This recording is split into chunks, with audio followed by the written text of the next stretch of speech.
कविता अपने माता पिता की बहुत लाडली थी। 3 बड़े भाइयों की बहन थी। कोई भी चीज मांगने पर उसी वक्त सामने हाजिर हो जाती। पूरे घर में रौब था उसका। पूरे परिवार और नौकरों पर राजकुमारी की तरह हुक्म चलाती थी। कविता स्कूल में भी पूरा रौब था उसका। बड़े घर की लाडली जो थी वह, ऐसे ही उसने कॉलेज में दाखिला लिया। उसके ठाट बाट, बड़ी गाड़ी में आना जाना, हर दिन नया फैशन देखकर हर कोई उससे दोस्ती करना चाहता था। थोड़े ही दिनों में उसके बहुत से दोस्त बन गए। पूरे कॉलेज में उसकी अपनी ही एक पहचान थी। इन दिनों उसके घर एक रिश्ता आया। खानदानी लोग थे और पापा की पुरानी जान पहचान थी उनके साथ। कविता के साथ कोई जबरदस्ती नहीं थी, पर कविता ने फिर भी हाँ कर दी, क्योंकि वह अपने परिवार से बहुत प्यार करती थी। वह जानती थी कि वह लोग उसका अच्छा ही सोचेंगे। लड़के का नाम राज था। राज काफी पढ़ा लिखा और समझदार लड़का था। ससुराल वाले भी बहुत अच्छे थे। ससुराल में कविता की जगह वैसी ही थी जैसी कि मायके में। कोई भी कार्य कविता की सलाह के बिना नहीं होता था। सबकी लाडली बहू बन गई थी वह। फिर उसके घर एक बेटे का जन्म हुआ। राहुल कविता को जान से प्यारा था। पोता पाकर ससुराल वाले तो फूले नहीं समाते थे। कविता कभी कभी सोचती कि उसकी किस्मत कितनी अच्छी है।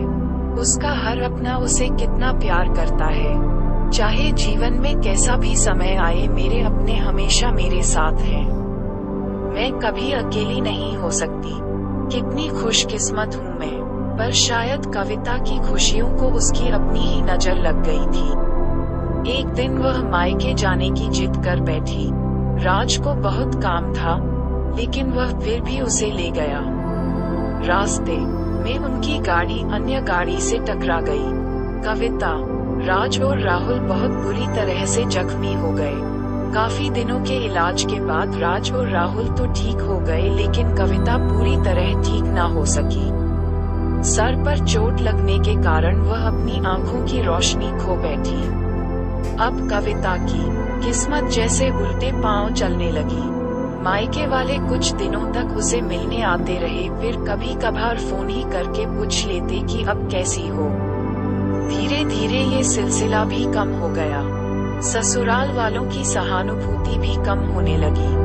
घर में किसी को पास बैठने के लिए कहती तो जवाब मिलता, बहुत काम है, अब तुम भी हाथ नहीं बंधा सकती। राज भी चिड़चिड़ा हो गया था। बस राहुल ही था उसके साथ, जिसके साथ हंसते खेलते उसका वक्त गुजरता। एक दिन कविता के हाथ से कुछ सामान गिर गया, जिसकी वजह से राहुल को हल्की सी चोट लग गई। कविता के सास ससुर ने राहुल को उससे अलग कर दिया कि कहीं उसके ना देखने की वजह से बच्चे का कोई नुकसान ना हो जाए। कविता अंदर से टूट चुकी थी। एक दिन उसने सबके सामने मायके जाने की इच्छा रखी तो राज उसे तुरंत मायके छोड़ आया, जैसे कि वह भी यही चाहता था। लेकिन राहुल को उसके साथ नहीं भेजा गया। कविता कभी राहुल से दूर नहीं रही थी, पर अपनी कमी के कारण उसने ज्यादा बहस नहीं की। कविता को लगा कि वह 3-4 दिन वहां रहेगी तो थोड़ा हवा पानी बदल जाएगा, क्योंकि वह कितने दिनों से कहीं भी बाहर नहीं गई थी। घर वाले भी इतने दिनों बाद उसे देखकर कितने खुश होंगे। कविता के घर पहुंचने पर सब लोग बहुत खुश हुए। खाने में सब कुछ कविता की पसंद का ही बना था। उसने अपने मम्मी पापा और भाई भाभीयों से दिल खोलकर बातें की। उनके छोटे छोटे बच्चे भी बुआ के साथ घुल मिल गए थे। रात को सोने के वक्त जब वह कपड़े बदलने लगी तो उसे